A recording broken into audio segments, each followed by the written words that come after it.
Hello, English 2 students, and welcome. Today I'm going to talk about how to write the Act 4 prompt. So as you can see, the Act 4 prompt, I'm asking you to demonstrate how character development works. So I'm asking you to pick 4 characters from the play, then in your own words, at least 100 words per character, explain how each character is developed or changed over the course of the play. Make sure to cite text evidence to help support your answer. I'll throw that back up here in just a second. So character development in a nutshell. The character starts off a story one way.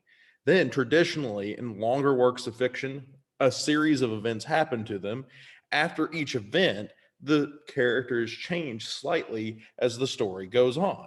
So by the end of the story, the character is completely different than the way they are. This story, we don't have as many characters that go through that series of changes. John Proctor does have a couple that he goes through. And you could argue Reverend Paris has a couple of moments that kind of changed him.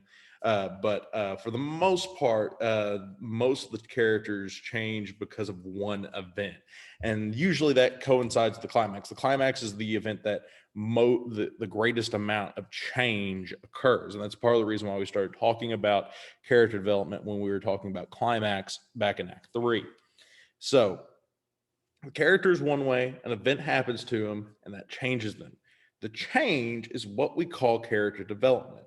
The change is what character development is. So here's how I would write this particular piece. Now, if this is not a formal essay.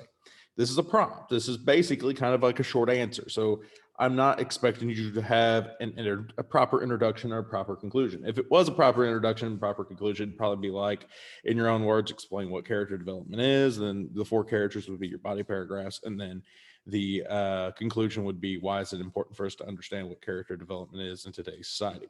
That's kind of the easy way to kind of structure turn this into an essay if you needed to.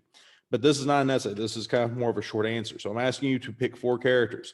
How I'd start each of your paragraphs, each of the 4 characters would be at the beginning of the play, character, whatever the name of the character was, like blank.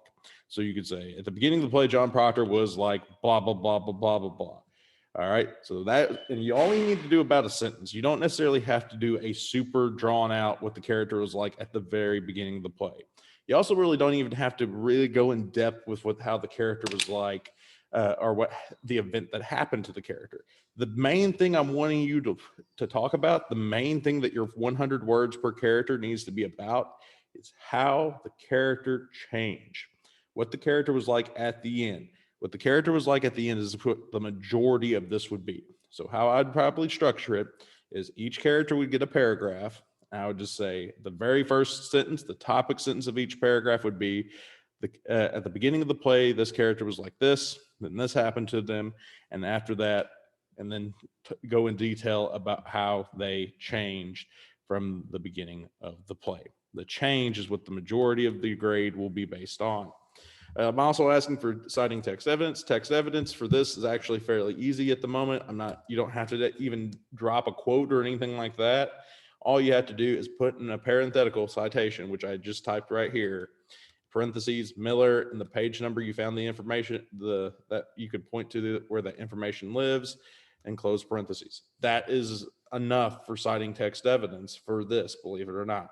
Anytime you paraphrase something, you need to cite text evidence. And so you kind of talking about those things would be you citing the text evidence.